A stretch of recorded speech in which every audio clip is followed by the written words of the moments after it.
Hi everyone, it is my pleasure today to introduce our speaker, who is Aditya Modi. Aditya is a PhD student at the University of Michigan, Ann Arbor, advised by Satinder Singh and Ambush Tewari. Aditya has done amazing work in reinforced learning, focusing on sample efficient methods under different structural assumptions. And today, Aditya will talk about model-free representation learning in low-rank MDPs. Aditya, the floor is yours. Thanks, Mateo. Okay, so today I'll talk about our work on model-free representation learning and exploration in low-rank MDPs. And this is joint work with Jinglin and Nan from UAUC and Akshay Alekh from MSR. So let's start with some boilerplate motivation slides. So the hope of RL that we have is that we want to design efficient and scalable algorithms which work in large domains, which have complex dynamics and have rich observations. And the recent empirical successes that we have so far seen for deep reinforcement learning, in a way, they rely on the efficacy of deep neural networks to implicitly learn good representations of the environment. And this observation is further supported by the fact that a range of these methods use various techniques which enforce good representations. For example, many methods use auxiliary losses on based on prediction errors, or some other methods they explicitly enforce good representations by learning a good model in some reduced state space. On the other hand, if we look at the recent focus of the RL theory community, we have looked at linear function approximation when we have access to good features. And the prime examples of these would be the very popular setting these days of low rank MDPs, where we assume that the transition model has a low rank structure, and we are given one factor of this factorization as features. And these features basically map observation action pairs to some d-dimensional embedding. Similarly, we can consider linear kernel MDPs, where the transition model is parameterized by linear mapping, where this function is of finite dimension as compared to the low rank MDP case. And again, we assume that we have good features to learn with this linear mapping. And we can also make some weaker assumptions and directly look at value function based learning under linear function approximation, where we say that the features are good enough to approximate Q functions and approximate Bellman backups of functions in our Q class. So this would be the works on low inherent Bellman error settings. And on the same lines, we also have lower bounds on what are the necessary and sufficient conditions for efficient learning with some approximately good features. So it looks like in the case when we have good features, we have a fair understanding of how to do efficient exploration and learn good policies. But the question that we want to address here is, how do we learn these features in the first place? So in some way, recent works have explored this idea of learning or selecting representations as well.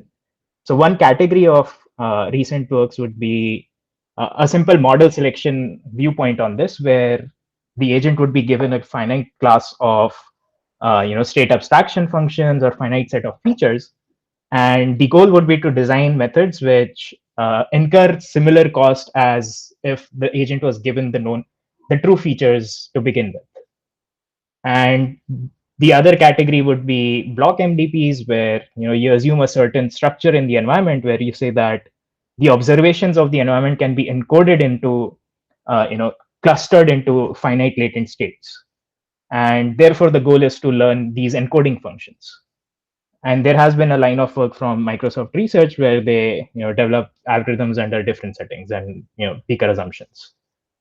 And most recently, the recently proposed method Flambe considers this representation learning question in the low rank MDP setting, where they propose a model-based algorithm to identify a good model given a representation class. So in this talk, we also look at the low rank MDP setting, but our goal here is to come up with a model-free representation learning method. So overall, the problem statement would be that in our case, we consider low-rank episodic MDPs with horizon H. And with the low-rank assumption, the uh, key structural idea here is that at every level in the episode, the transition model can be factorized with a rank of dimension with a rank d, hence giving a linear function for estimating next state distributions. And the model-free aspect of our problem is that we are only given access to the left feature class. So we are given access to a feature class which maps observation action pairs to a d-dimensional vector, and we assume that the true feature 5 star lies in our class. So we can think of this as having a neural network where you say that some configuration of the weights of this neural network approximates 5 star well. And finally, we operate in the reward free setting where instead of optimizing a fixed reward that is given to us, we want to learn a representation which can be used to optimize a class of rewards that is given. So the question is, how do we learn this representation which allows us to compute these near optimal policies? So before I dive into the details, let's look at the structural properties of a low rank MDP. So as I described earlier, in a low rank MDP, at every level, the transition kernel matrix has a low rank factorization with rank D. And this factorization in itself gives us a very crucial linear property. That is, if you consider any function which maps observations to a scalar value, the conditional expectation given a pair XH-AH can simply be expressed as a linear function of the true feature phi star, where the linear parameter would now depend on the function f. By the same logic, if I look at the value function of any reward, here we will assume that the rewards are bounded in 0 and 1. If you look at the Q value function, that would be reward plus the expected value of the next state. We can rewrite this expectation again as a linear function of the features phi star. So this linear structure basically motivates the model-free objective in our work. So if you look at the exploration algorithms where phi star exactly, we know that there is no need to model mu star, and we do not really need to know mu star to design these efficient exploration methods. On the other hand, if you look at Flambe, which is a model-based representation learning method, they assume that you don't just have a class phi, but you also have a class which lets you estimate the right feature half. So you estimate phi hat and mu hat, and the guarantee which Flambe gives is that the resulting linear MDP model approximates the true model with some low total variation error. But the key question is learning a low TV error model necessary? Recent works would suggest that the answer is no, where if you look at UCRL VTR, the value targeted regression paper, then it's clear that you only need to have a model, or you only need to accurately predict backups of plausible value functions. Now, if you look at the value functions in a low rank MDP, these are a subset of the class of all bounded linear functions of the true feature phi star. And by our realizability assumption, this set in itself is a subset of the class of all bounded linear functions of all features in our representation class script phi. And that motivates the main kind of idea of our algorithm, where we say that we learn a feature phi hat, which has low prediction error for backups of all linear functions in phi. And once we can do that, we basically have all the approximation guarantees which we require with linear function approximation to learn good policies. But there's a caveat, that is, we need to ensure that the model-free version of low prediction error here that holds for all possible roll-in distributions. That is, if I choose any policy to roll into step H, I should be able to predict the Bellman backup of the value function at the next state with low error on average. So this indicates that the exploration and representation learning aspects of these of this problem are intertwined.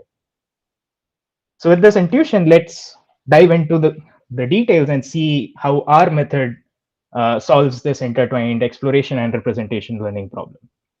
So we proposed the method MOFL for this, which stands for Model Free Feature Learning and Exploration, which proceeds inductively in a step-by-step manner. So for each level H, what we will do is we first compute an exploratory policy by using all the information that we have from previous levels. And by exploratory policy, I mean that we cover the observation space XH. So we use the policy pi h to roll into observations XH, and we are implying that we have good coverage over the observation space at this level. Now we make one assumption which is not really necessary in a low rank MDP, which is that we assume that the action space is finite. And now that the action space is finite, if we want to cover XH we can basically take AH uniformly at random, and we will have coverage over XH. Now, once we have this exploratory data over XH, we collect all the transition tuples of level H, and denote this as our exploratory data set to do learning. Now, once we get this exploratory data, we call our representation learning subroutine to learn a feature phi bar, which will satisfy the approximation guarantee that we will specify later. And finally, what MOFL does is it returns the exploratory data D and the learned feature phi bar. So the two main components that we have for MOFL here are, how do you compute the exploratory policies pi h for all levels? And the second one would be what properties should these learned features phi bars satisfy, and how do we learn them? So let's look at these two questions one by one. So first, Aditya, maybe just a very quick question on the previous structure of the algorithm. Will this be part of a loop, or the algorithm really just iterates over capital H steps? So this is just you start from 0 and you loop till capital H. So you do this for every level H using the exploratory policies and data collected for previous levels. So once I do it for all levels, I have exploratory data and features for all levels as well. Okay, thanks. But then you just take these features that you learned and then just run with it. So you never revisit these choices. So you never change your features. Yeah. I guess this is what Mateo was asking. Yeah. So this is like sort of an offline nature of the algorithm that we'll just say that, oh, we give you exploratory data and good features. Now you can use any offline planning algorithm like FQI in our case to learn optimal policies for all rewards in your class. So we don't want to repeat this procedure for all rewards separately, because then we'll end up paying linearly in the size of the reward class. So we want to do something which is independent of the rewards. And that is why we basically have exploration and good features and say that we can use this set for all rewards in our class later on. Okay, so maybe just to clarify, it was exactly what Gergo asked.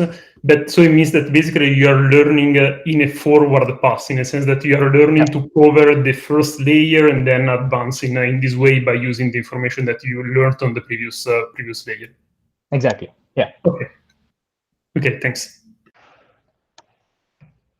Okay, so for computing an exploratory policy, intuitively we think that if we cover all directions in the true feature space phi star, we will effectively cover all observations at level H as well. But the thing is, we do not really know phi star. So can we learn good features, whatever good means here, and hit all directions in the learned feature space and then establish exploration in a similar manner? So the short answer is yes, and that is how our exploration component tries to satisfy this. So the exploration part again operates in this forward pass manner, where we learn exploratory policies for all levels and then move to the next level. So for any given level H, we will set the exploratory policy as the composition of a policy rho H minus 3, which will roll into pairs XH minus 3 and AH minus 3. And then we take AH minus 2 and AH minus 1 uniformly. So this will induce a Rowland distribution over the observation space XH. And now again, once we roll into XH, we can compose this with uniformly random actions and collect an exploratory data set over transition tuples. And since I said that we learn features and explore in the learned feature space, using this exploratory data, we learn a representation phi hat h. So one important thing to note here is this feature phi hat h is different from the feature phi bar h, which I mentioned in the previous slide, which will be used for planning. And now once I have this learned feature phi hat h, I can call an elliptic planner to compute the policy rho h, where rho h will hit all directions in the learned feature space phi hat h. Now the obvious questions that we would have here are, what is the notion of goodness of the learned features phi hat, and how does hitting all directions at level h minus 3 ensure coverage over observations at level h? So for that, let's look at another important representation of a low-rank MDP. So because low-rank MDPs, the transition model are stochastic matrix, they will also yield non-negative factorization with certain simplex structures. So let's consider such a non-negative factorization with a non-negative rank DLV. Now, if we have such a non-negative factorization, we can use this to have a generative model for the MDP dynamics. So if the generative story will be dictated by a latent state space of size DLV, where DLV is some finite number. And once we are given a pair XH-AH, the way we generate the next observation XH plus 1 will be as follows. First, given the pair XH-AH, we look at these simplex features, which is basically a categorical distribution over these DLV latent states, and sample a latent state ZH plus 1. And once we have sampled this latent state ZH plus 1, we sample the observation XH plus 1 from the emission distribution. And these simplex features and the emission distributions can be shown to be the left factor and the right factor in this non-negative rank factorization. And this is important for us because we make a crucial assumption here that in this latent variable representation, every latent state ZH is reachable with some minimum probability, which here we denote by eta min. So for every latent state Z, there would be some policy which hits this latent state with probability eta min. So the policy can be different for each latent state, but we should have enough mass over each latent state with using that policy. Now, the idea of exploration that we take is hitting each latent state will cover the observations XH as well. And the way we establish is via this claim where we say for all levels H, the policy that we use, that is, roll into XH minus 3, AH minus 3 by hitting all directions in that feature space, compose it with two uniform actions. This will give you a policy which hits each latent state Z by where the probability is almost a factor less than the maximum probability with which you could reach it. In order to do that, we will use features phi hat h, which satisfy the following property. So consider linear functions of features phi h plus 1 at the next step. So I look at phi h plus 1, which is in our representation class, and I take a bounded linear function of this and take the expectation of this function where A is sampled uniformly. I want a feature phi hat h which can approximate the conditional expectation of this function given an XH-AH pair, via some linear parameter W, well, for all functions in this class. So the feature learning part here is that we want to establish this approximation guarantee for all functions of the following form, where we choose a feature at the next step and a bounded linear function of this feature, and we want to estimate the conditional expectation of this linear function. Now, all of this still seems puzzling because how does approximating conditional expectations of linear function give exploration? So to do that, let's look at a level edge. So maybe just a sorry, Gergo.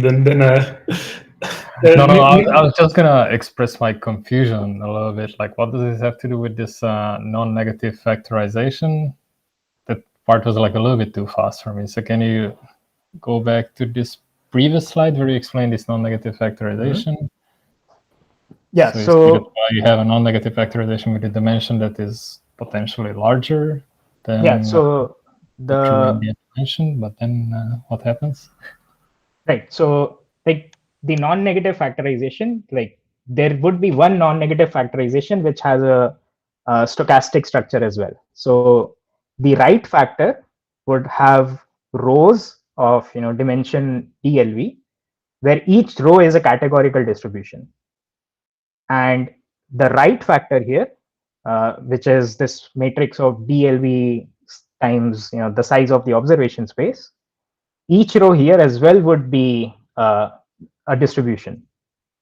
Now, since we have this factorization, we can look at a generative model for the MDP dynamics, where we say that if we want to generate sample x prime given xa, we first sample one latent state from this row, which is one out of these DLV latent states.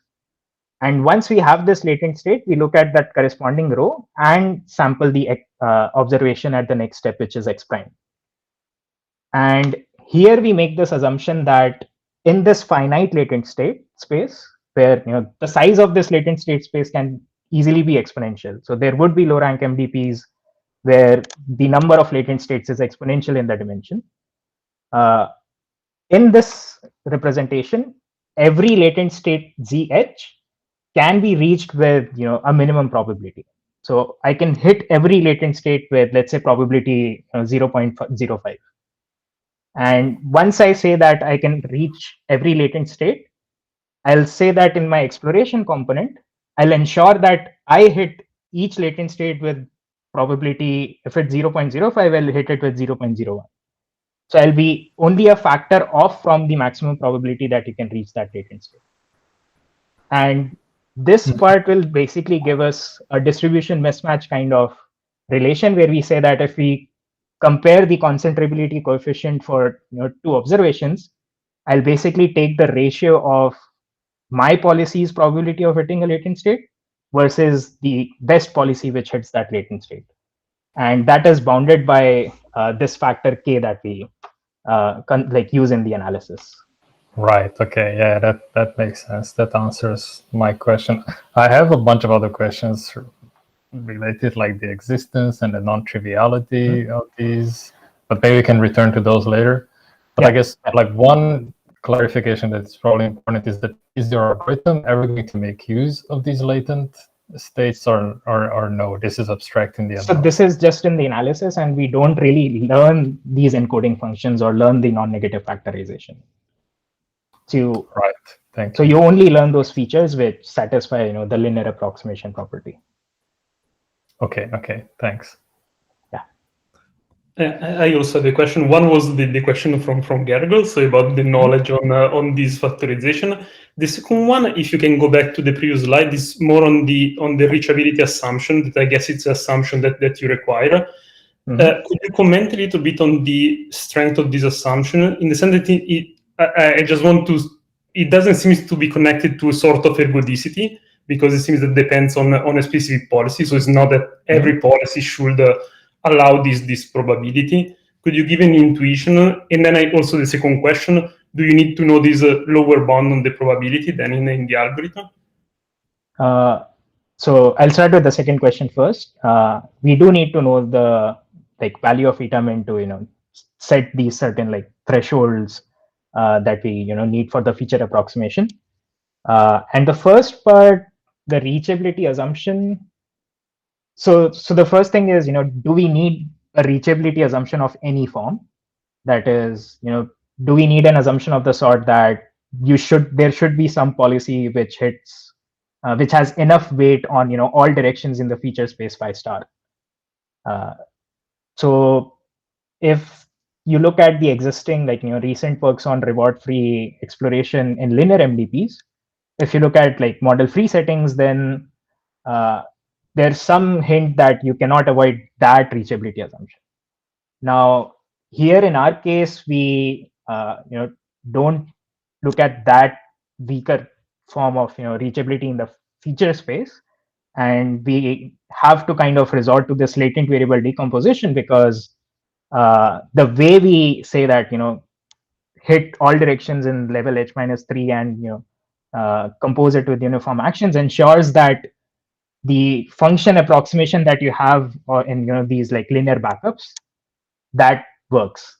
In if you consider reachability in the 5 star space, then instead of linear functions, we might have to consider quadratic potentials, and that might need a different form of the analysis.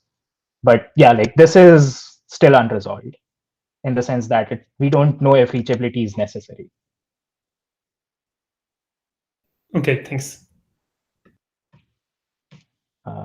Okay, so yeah, to see how this establishes exploration, let us look at a fixed level h, and let's fix the latent state z as well.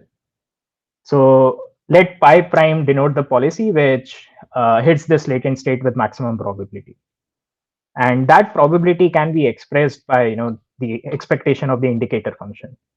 Now this particular indicator function, by the simplex representation that I had in the previous slide, can be written as the expectation of some function of xh minus 1 ah minus 1. So this would simply be the particular component of that simplex feature. Now if I take h minus 1 uniformly at random instead of with the policy pi prime, I can still upper bound this with an additional importance weighting factor. Now the thing is, if I look at this inner expectation, which is conditional expectation of this f after I roll into xh minus 2 ah minus 2, I can rewrite this expectation as a linear function of 5 star at level h minus 2 by using the low rank MDP property. And now the main observation is that this function here, where I again take, so there are two steps here. So I also take ah minus 2 uniformly, and now this function where I define the expectation of this linear function of 5 star, this lies in the discriminator class that I established the feature approximation guarantee with. So using that learned feature, I can re-express this expectation as the expectation of a linear function of phi hat. And now that I have this linear function in phi hat, we show that if you hit all directions in the learned features phi hat to get this policy rho h minus 3, you can do the kind of opposite direction as well, where you say that I get phi hat here, I can go back to this the probability of this hitting the latent state z in the reverse manner as well. And this basically gives me the guarantee that hitting all directions at level h minus 3 will hit this latent state where I accumulate all these factors. So I would have a k squared factor and another set of factors which might come from the analysis of the elliptic planar. Now, once we have exploratory data, we need to understand how we can establish a planning guarantee for downstream tasks. So when I say downstream tasks, it is plan for a given reward in the reward class. So for that, we simply suggest to run fitted queue iteration with the collected data and some learned representation phi bar. So from all the recent and old analyses of FQI, we know that sufficient conditions for learning near optimal policies with FQI are the following three. One, you need to have concentrability, which is basically saying you need exploratory training data distribution over XHAH pairs for all levels. You need to have realizability, which is there should be some function in your class, Q function class, which approximates the optimal Q function. And then we also need completeness, which says that for every function in my Q function class, I should be able to predict the Bellman backup of it as well. So the exploration part is handled by the previous set of slides, where we can show that this establishes small concentrability coefficients. And the concentrability coefficient would basically be that kappa factor of ratio of hitting latent states with our policy versus the probability of hitting the latent state with the best policy. For feature learning, like for the other two components, we resort to a feature learning guarantee. So for FQI, for any feature phi, we will consider a value function class which is defined using linear Q functions. So our Q functions would be of the form phi dot some feature theta, some parameter theta, and therefore the Bellman backup of these functions would be expectations of functions where you say reward plus the Q function at the next step. I do max and then clipping, all sort of things. And now I learn a feature phi bar which approximates the conditional expectation of this function for all features in our class. So because of the realizability assumption, by default it includes phi star, and therefore it includes the optimal Q function. And since I'm working with all features phi, whatever feature I select, I also have completeness. So I need to ensure that for all these linear value functions, I have a feature which has a good approximation of conditional expectations. So with this, let us now look at the actual min representation learning objective which comes from it. So the goal here is to learn a feature which approximates conditional expectations for all functions in some discriminator class. So in the exploration part, the discriminator class was the set of all linear functions phi. And in the planning part, the discriminator class was like the set of all these clipped value functions using all features in our class. So we learn a representation using data collected from exploratory policies that we had. So let's try to set up like loss function to learn these features. So consider a feature phi, and given a discriminator function g, I want to consider the best linear fit for this function g. So consider a squared loss minimization objective for this. Now this gives us a feature learning objective when we have a data set D, where we have a min max min form.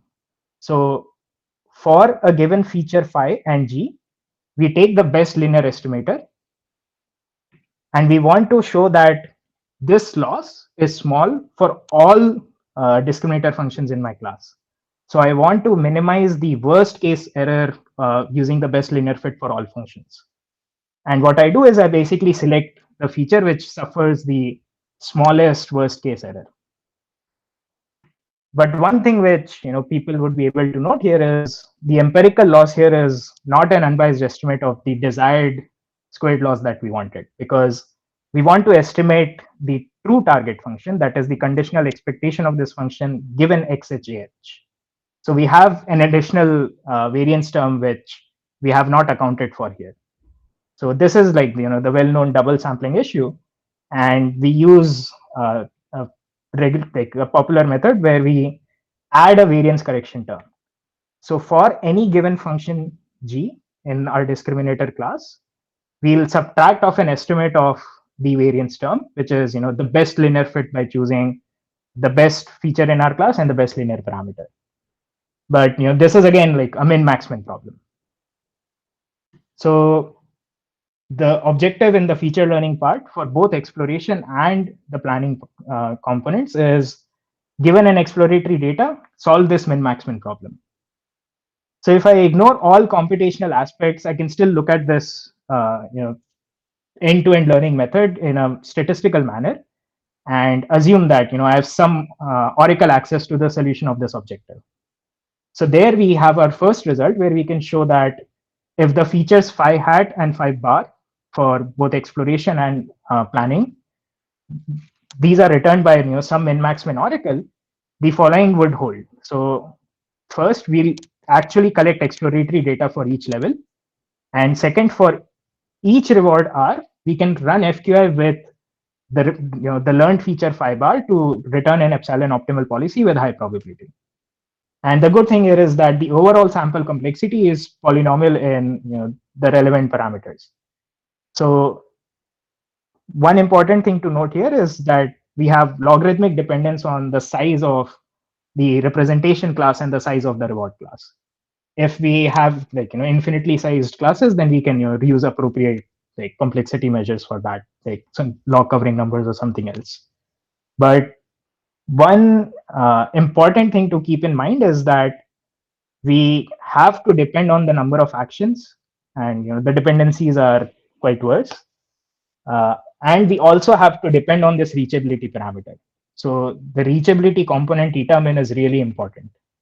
So if I am not able to hit a certain latent state with enough probability, I will pay for it in the analysis.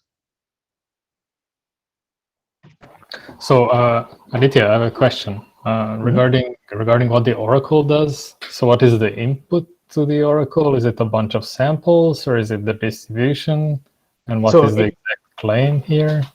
Yeah, so it takes a data set B of certain size, which gets accounted for in the first part of this sample complexity result, and it takes the feature class at level H and H+1.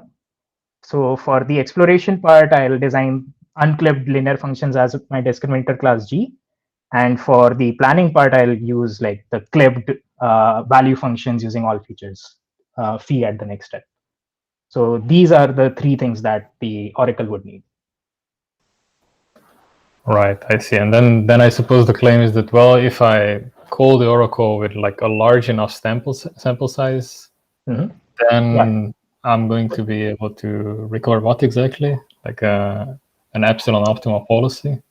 So the oracle would return some feature where this error is small.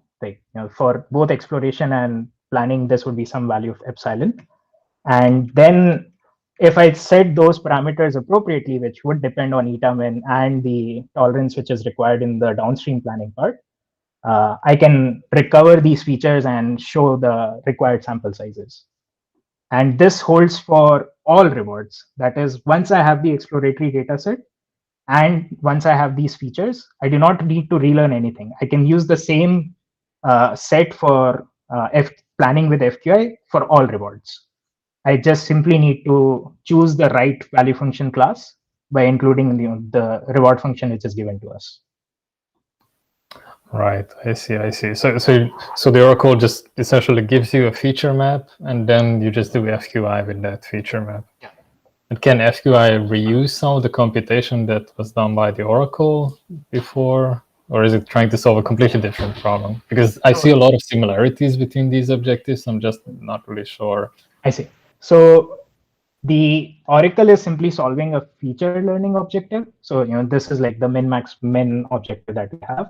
In FQI, we'll basically solve like a squared Bellman error minimization problem. So we'll either use that or the min-max formulation where we add the correction term. But that is different from the data and the computation that is done by the oracle here for learning features phi hat and phi bar. But right, yeah. Well, I guess the oracle doesn't look at the rewards ever, so of course, FQI would never. So in the planning part, the oracle needs to look at the rewards because we need to establish completeness for all possible value functions here. So in the planning part, we do give the reward class to the oracle here, which becomes part of the discriminator class. All right. Yeah, I think I got it. Thank you. Okay. So maybe another question, because you assume to have this exploratory dataset. How do you obtain this exploratory dataset? I mean, how do you compute the policy for exploration? Because we've seen the last two steps that are using random action, but the previous part of the policy, how do you compute it? Okay. So for that, we resort to an elliptic planner, which basically learns a sequence of policies so that the elliptic potential, which is the operator norm of the expected operator norm of features phi hat given the covariance matrix of all the features I've seen so far. I try to minimize that. So the elliptic planner basically gives me the policy cover which hits all directions of this learned feature. And once I look at this output rho h minus 3 from the elliptic planner, I can explicitly give you pi h, which is the exploratory policy for level h, by adding two uniform actions. And then adding one uniform action again would cover xh ah pairs, and that would be the exploratory policy. So in Morphle, we can, instead of returning the data set here, we can also return the set of exploratory policies pi h. So that's part of the exploration algorithm. Can I ask follow-up question about this elliptical planner? Mm-hmm. Is the definition that it's the worst case of the features, or it's like, it sounds like that you're taking an average over these induced norms with respect to the distribution that is being induced. So okay, so that was just a clarification question. And then, so where was the property of the elliptical planner used in the argument? Okay. So I've actually not highlighted here because it's like a sequence of Cauchy-Schwarz and the planning guarantee that we have from the elliptic planner. But the crux is that once we have this linear function of phi hat, I can use Cauchy-Schwarz to break it up into phi hat and the covariance of the features visitation covariance matrix of phi hat, and the next half would be just the norm of the vector wg with the same covariance matrix. So what the elliptic planner does is it says that the value of that particular elliptic potential for the policy pi prime h minus 2 and the value of that same quantity with policy rho h minus 3, those would be different by only some additive error term. And that additive error term comes from the planning guarantee, where we need to set it appropriately given the value of eta min. So that's where the reachability parameter is also used. And the part for the second part, where we have the expected norm of this vector wg, that is simply the analysis of the feature learning part, where we have to constrain the norm size of this linear parameter. So it's not in the slides, but yeah, it's a bit tricky to explain. I guess, yeah, I guess have to read the paper at one point. Yeah, so this part is similar to what is used in Flambe. Yeah. Right. And what's the complexity of performing this elliptical planning? So for the elliptical planner, we again use the exploratory data that we have and use FQI with linear value functions as RQ class. And because we have so the FQI planning part is again solving a bunch of squared loss minimization problems, and the other part of the computational complexity would be the iteration complexity of the elliptical planner. And for that, we have we again have polynomial dependence on the error parameter that we would set in the planner. So it's polynomial in all eta min type parameters. Quantities, so there is no computational difficulty hidden there. Yeah. So the assumption here is that FQI is tractable. There's no issues because we are solving squared loss minimization problems there. So it's that part is fine. the main computational headache for us would be the min-maximum part. Sure. Should I save my question for later? Maybe I save it for later. I do have some other questions. So maybe just very quickly about this planner is where you need the knowledge of eta, right? Yeah. I guess.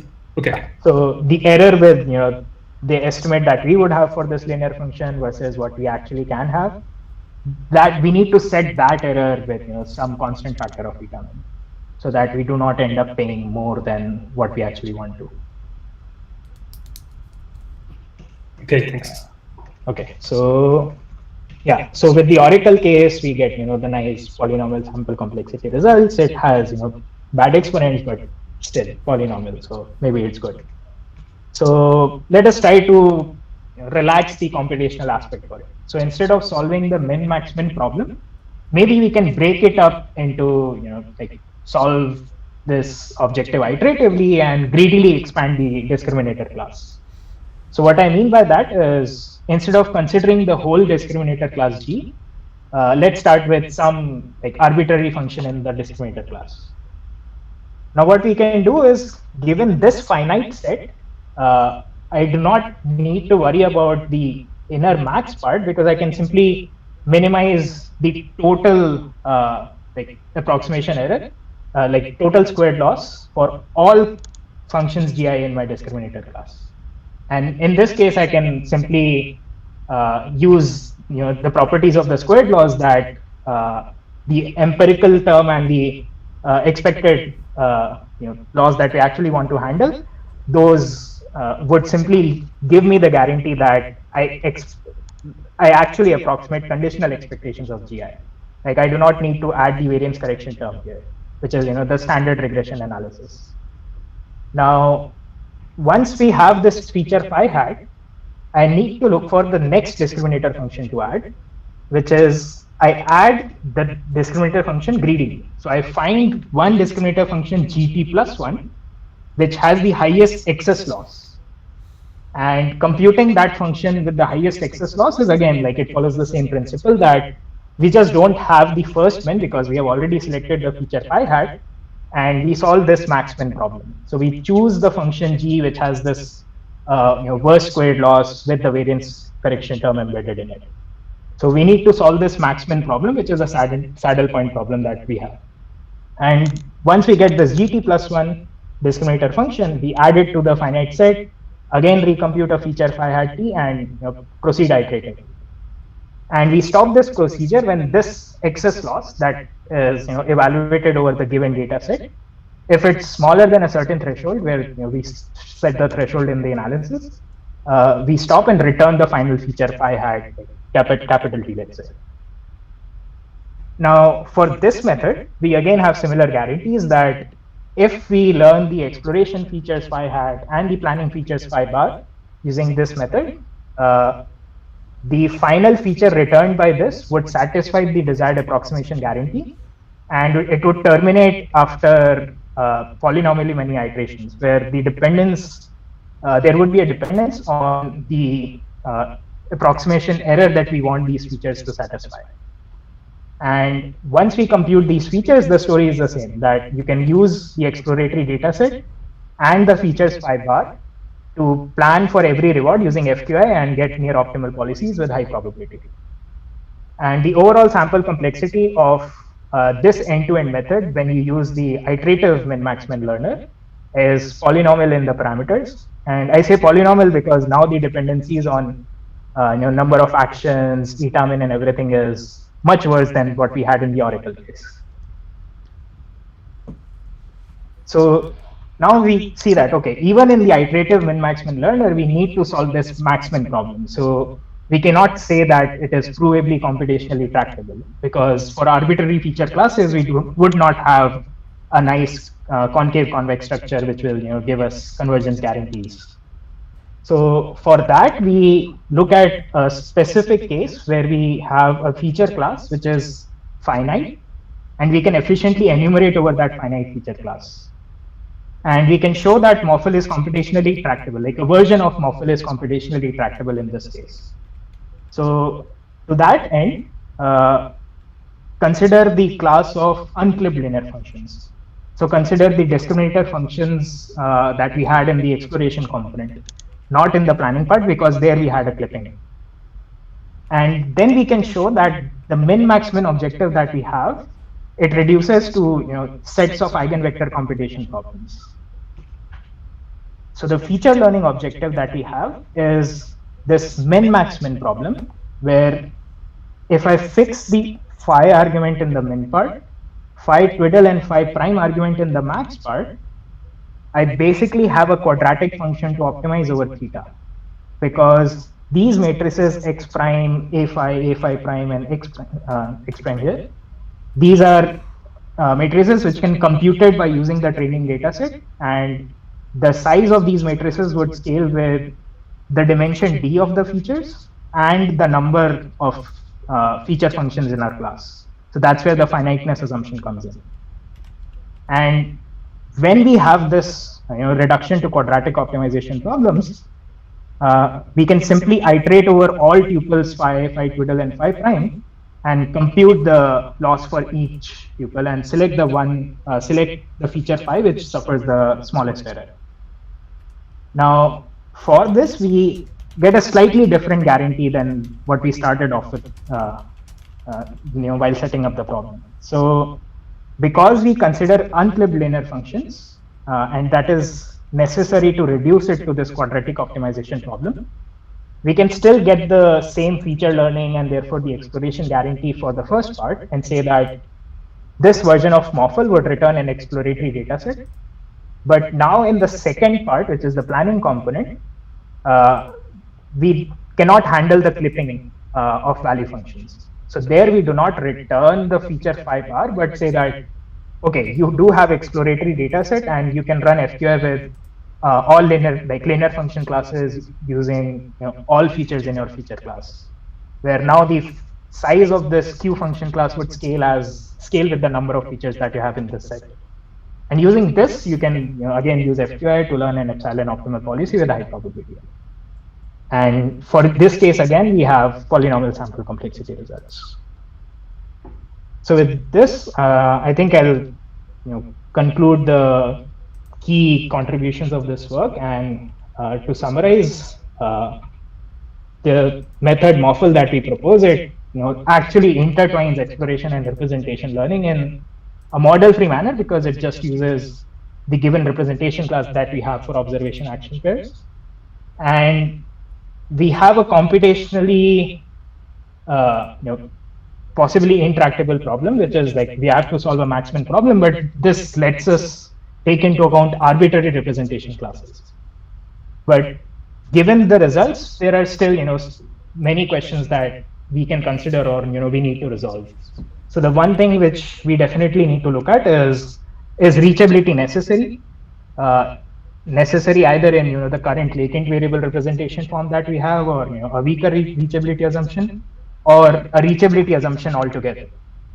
And second, is there any possibility of either improving the algorithm and therefore the analysis, or simply improving the analysis of Morphle itself? And like an interesting question for us is, do these things actually work in practice? That still has to be worked on for, so it's TBD. With that, I think I'll conclude and open the floor for questions.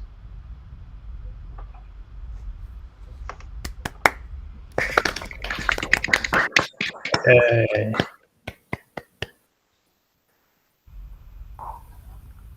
Okay, so maybe I have a question, because you mentioned that Flambe was a model-based approach.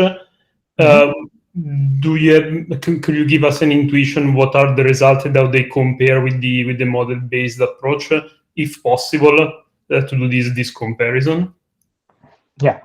Okay. So the first thing is Flambe would require a stronger inductive assumption where you need realizability not only of phi star but also of mu star. And now that I have these two feature classes like script phi and script mu, I solve Flambe solves a maximum likelihood problem and shows that if you select features phi hat and nu hat via maximum likelihood, you would have low TV error on average, with the rolling distributions that you use for training. And once I have this in the analysis, so the algorithm is quite similar to what we have, with the difference that we need to take these 2-level backups. What Flambe would do is it will show that you only need to take 1-level backup, and because you have low TV error, you can directly approximate this function instead of taking one step back again, say that this is linear, and then translate it to the phi hat feature space.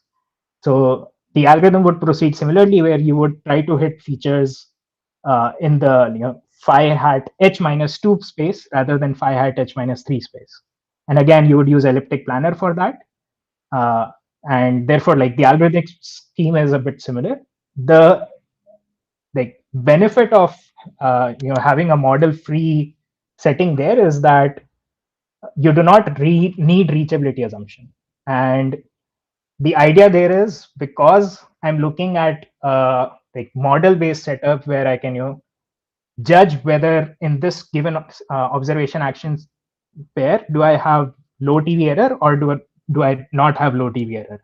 And this basically allows me to use an RMX kind of analysis template, where I can separate these two sets out into known and unknown sets. And with that, I can say that I only need to have good low TV error on this observation action pairs which I visit more frequently, and if I don't visit them, it doesn't really matter. So the reachability part gets handled implicitly. Whereas in our case, we really use this FQI based setup where concentrability and reachability, distribution shift kind of issues, they really eke out in the analysis.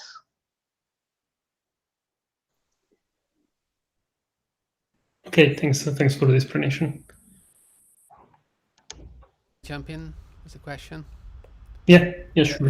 I'm trying to build intuition about the algorithm, and then there is this this exploratory part when we are trying to learn the features, and yeah, it feels a bit weird that 2 steps before we sort of have some good feature coverage from my understanding, so somehow we make sure that happens, and then 2 steps of uniform exploration is not going to ruin our lives. That's what you're saying. Yeah. And I'm trying to understand where is baked into the assumptions that this is these 2 steps of uniform exploration is not going to hurt us really, really, really, really badly, because most of the time it could, right? But somehow you're avoiding this. And so can you help me to understand this a little bit better? I see.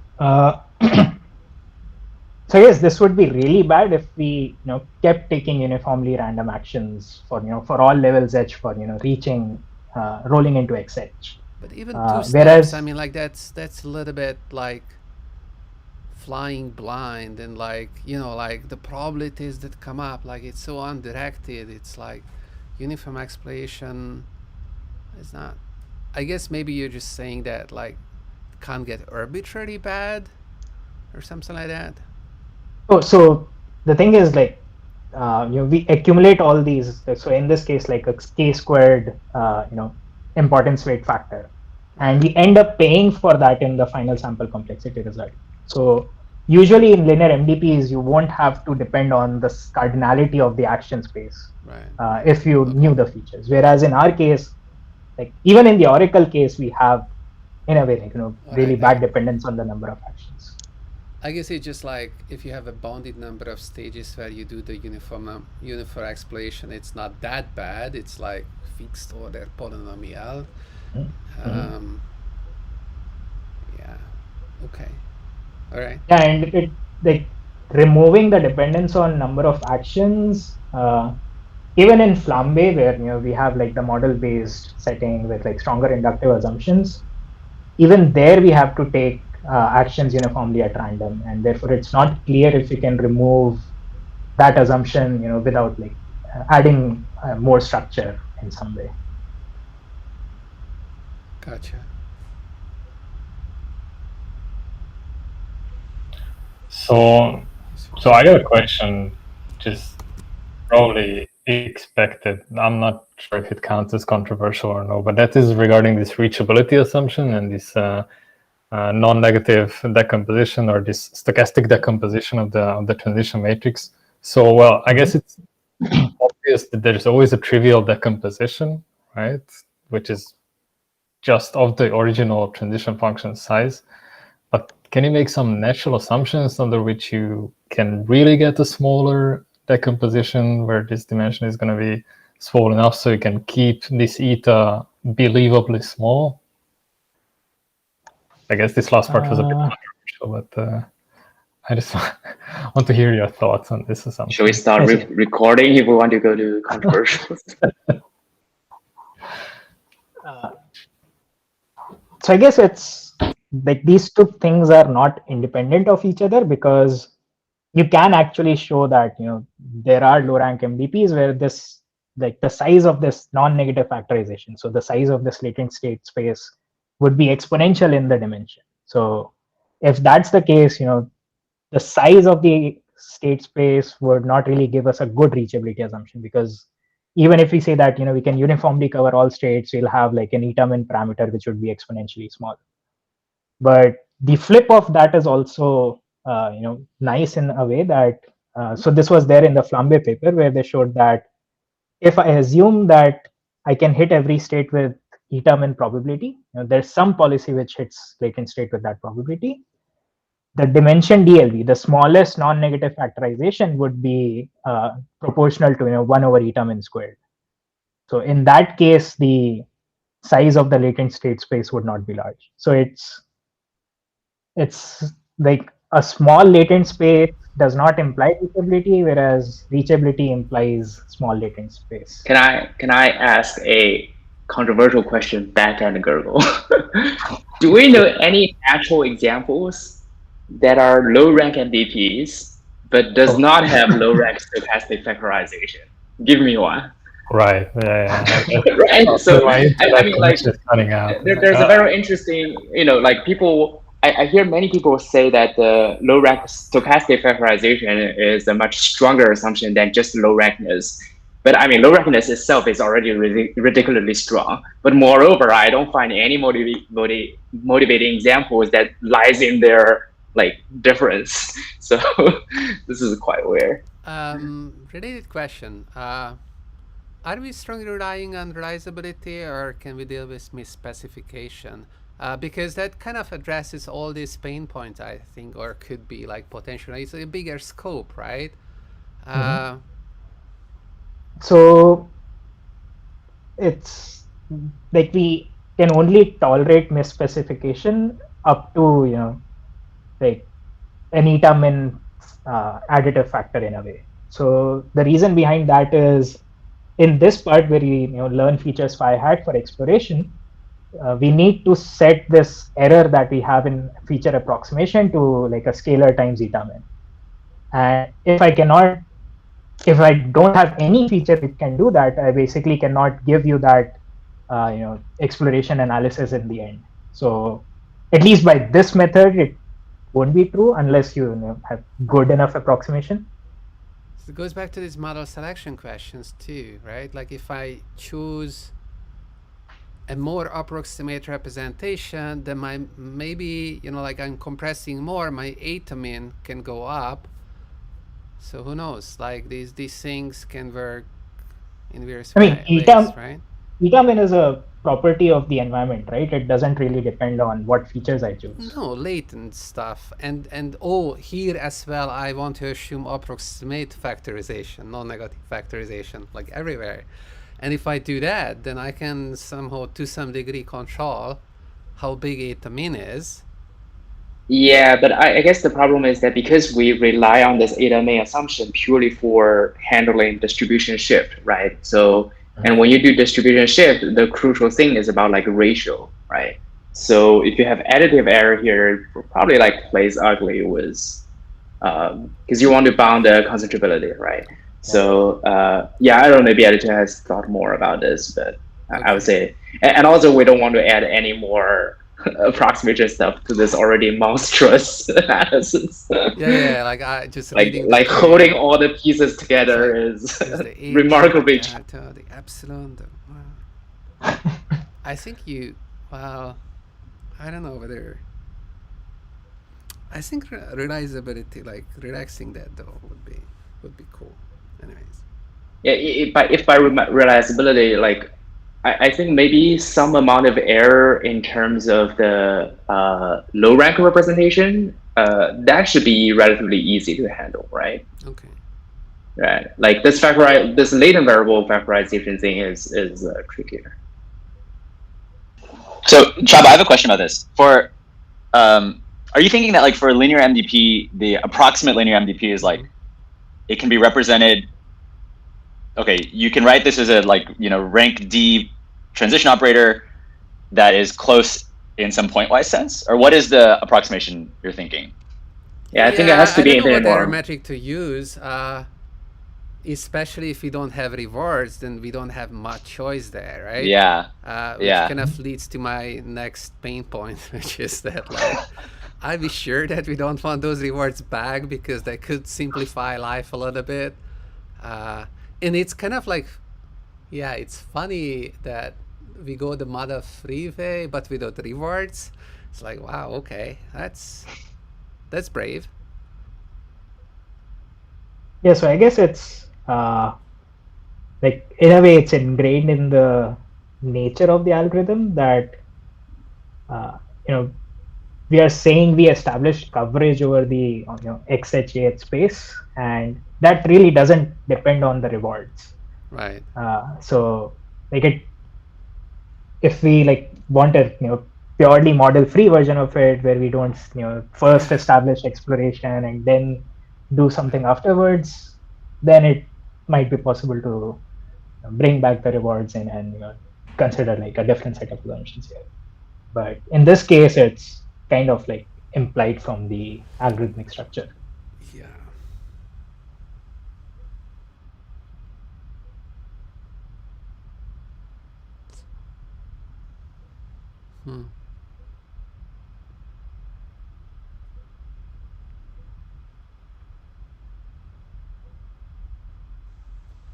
So, any other non-controversial questions? Anybody? If we ran out of those, we can stop the recording and get to the juicy bits. Yeah, I don't know if anybody has any. I guess we're really getting into the technical stuff already.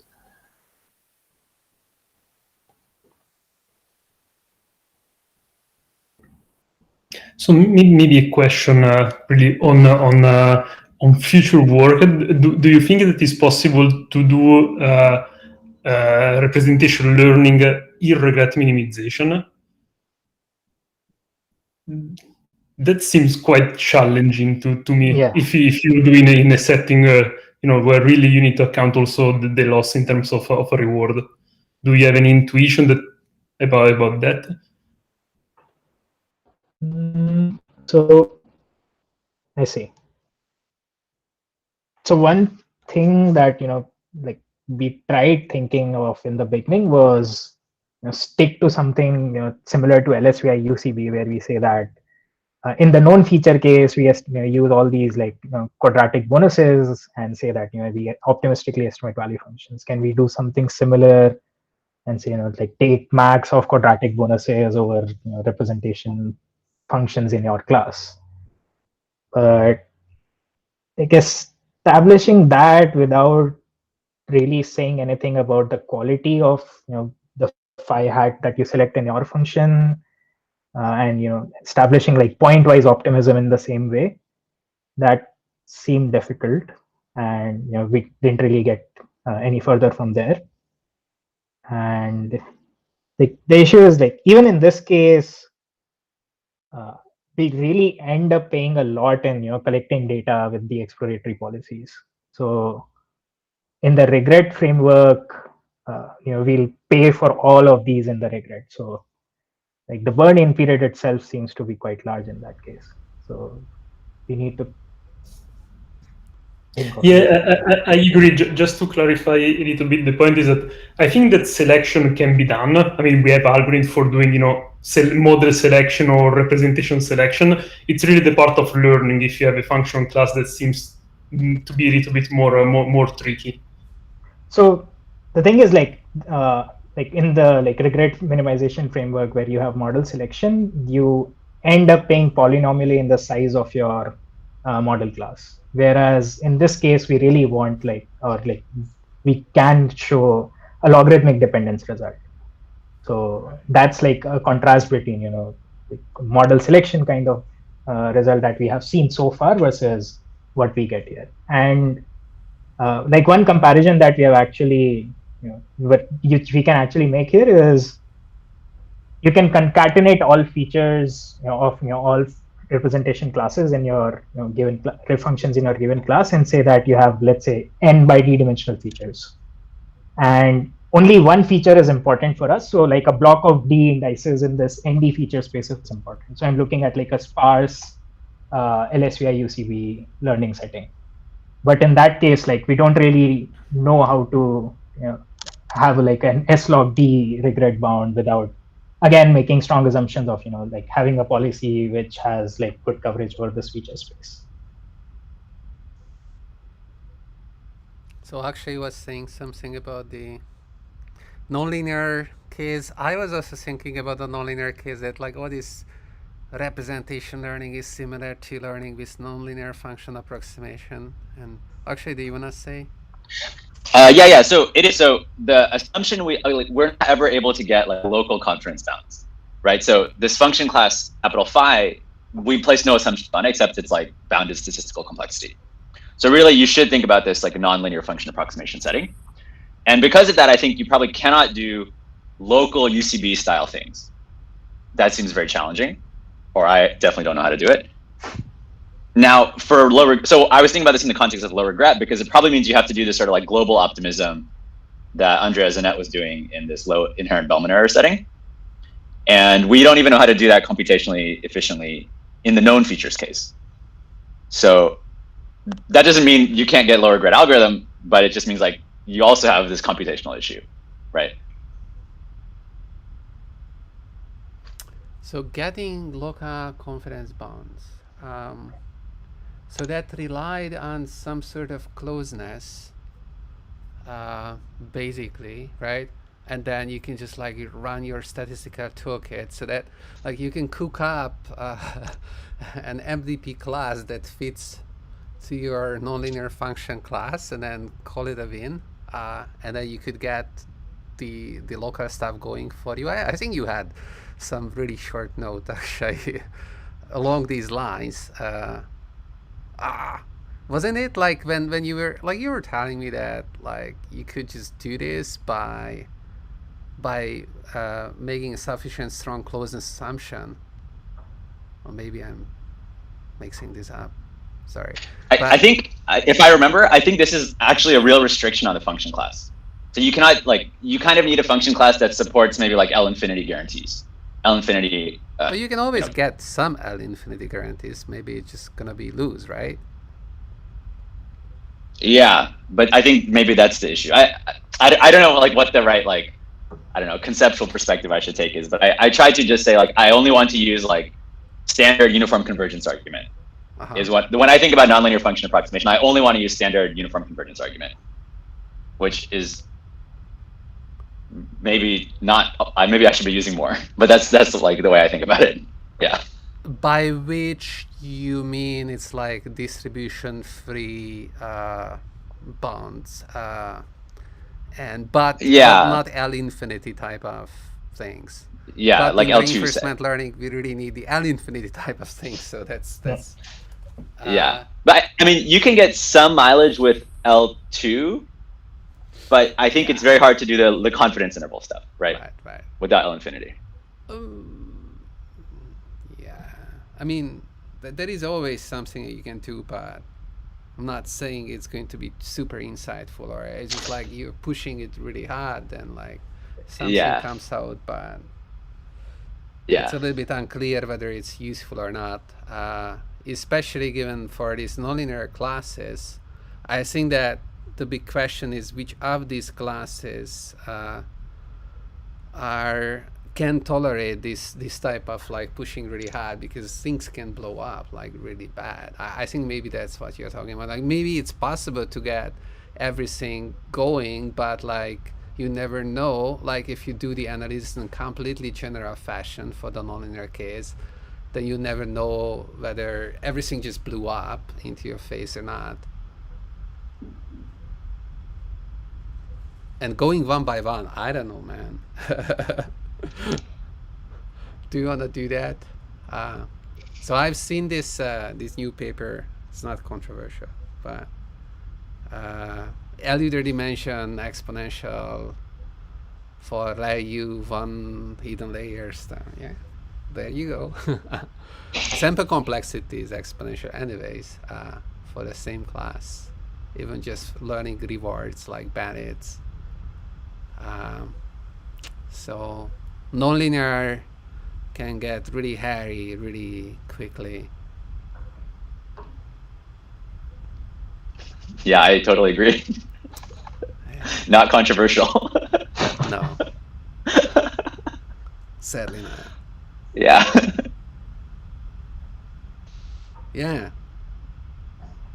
So maybe the bigger question is where do we want this go, right?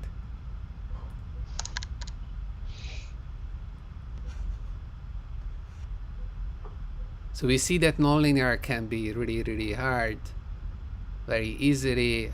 We can go after special cases.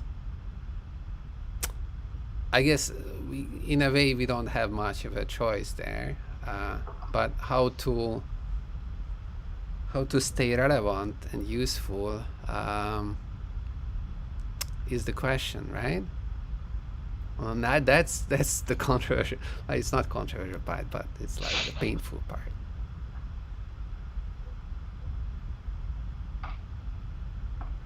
I like proving negative results, but if all that you do is proving negative results, then you're not going to be very popular amongst people who try to do things. I think like okay, so this like concentrability kind of stuff, it does let you, this is in general a very strong assumption, but it does let you say something if your function class only supports L2 guarantee. Right. Yeah. And I like the way that like I kind of have been thinking about this kind of stuff is like your environment supports low concentrability coefficient in some sense. Right. And that's like even this low-rank MDP is kind of like that. Right. Yeah. Because if you can measure the concentrability in the late variable space. Right. Or something. Yeah. Right. And I don't know if that's realistic. I just don't really know what something along those lines. Yeah.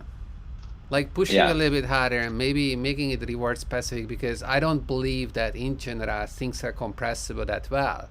They're not. Right.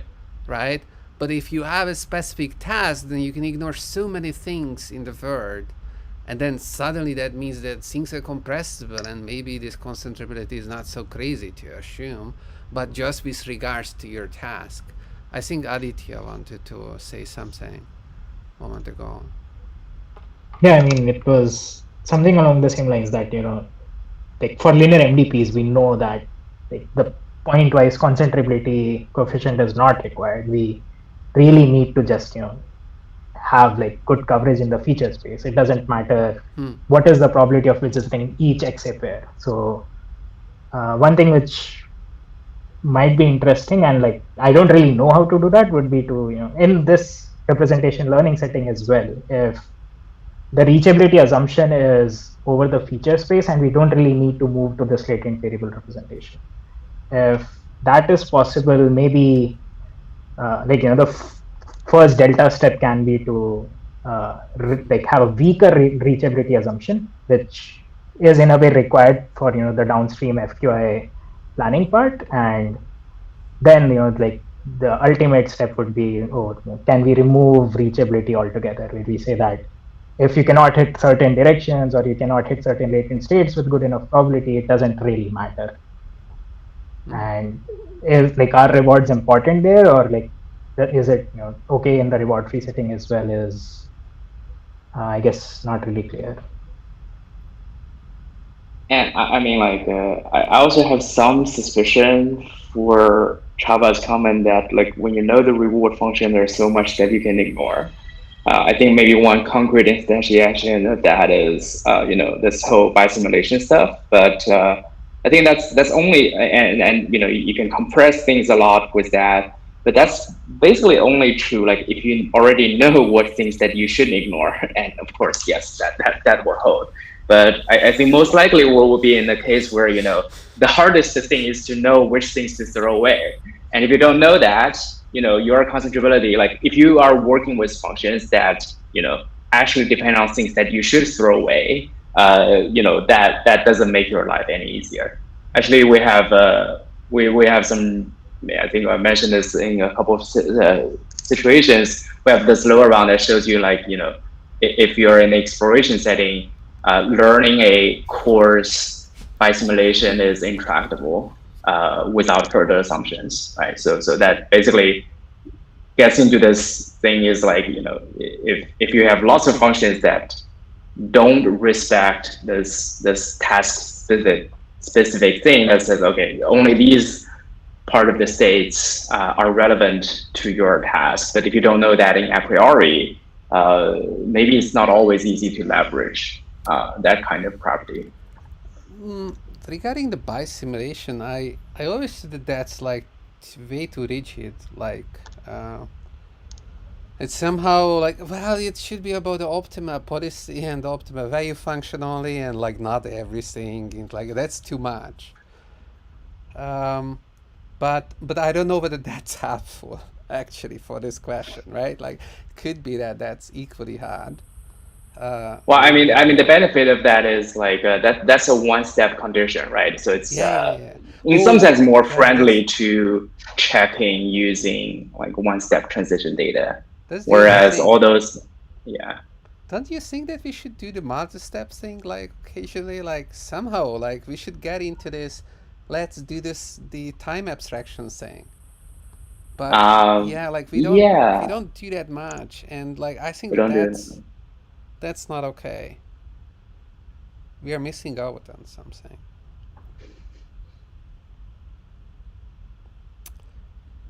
But wait, by time you mean something like options? Yeah. Well, yeah. I don't like that options are this discrete thing.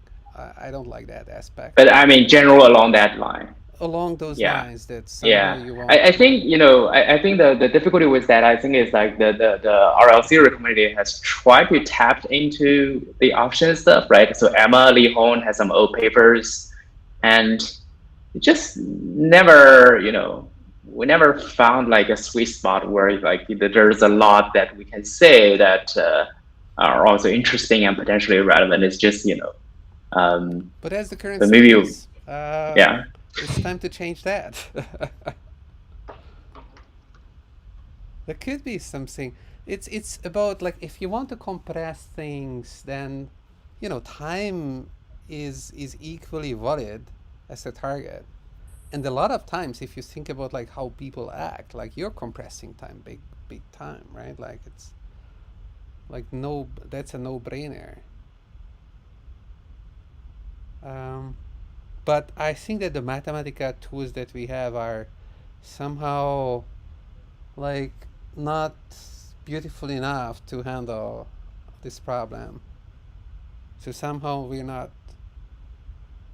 representing things in the right way. I mean, like, even if we consider multi-step things, but we end up, saying, oh, compose one-step errors, or compound everything, then we end up doing the same stuff.